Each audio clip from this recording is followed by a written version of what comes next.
300 familias mapuche de nuestra querida región de la Araucanía, hoy día son beneficiadas con una política pública que ha implementado, por supuesto, la ley, pero que se ha ejecutado bajo el mandato de la presidenta Bachelet, de poder hacer felices a 300 familias mapuche con recuperación de tierra. Y eso a nosotros nos deja, como funcionarios públicos con CONADI, muy contentos de ser parte de esta alegría, de este hecho tan importante. Para mi comunidad esto marca un hito histórico, porque que el Estado de Chile te restituya 3.600 hectáreas es muy importante para nosotros. Aquí se restituye la dignidad, los derechos, la justicia social del pueblo indígena. Creo que eso nos tiene muy contentos y para mí significa mucho como dirigente y también para mi gente a la que represento.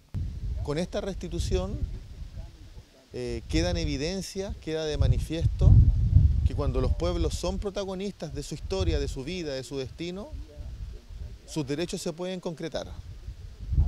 Aquí ha habido el esfuerzo de las comunidades, de las autoridades ancestrales, de las lamien, las mujeres que han perseverado en esta lucha como dirigentes.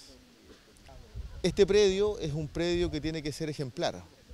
Por ello, el Comité de Fomento Corfo ha aprobado ya 2 proyectos para inversión de acompañamiento con pertinencia cultural, producción acuícola y producción de leche y quesos.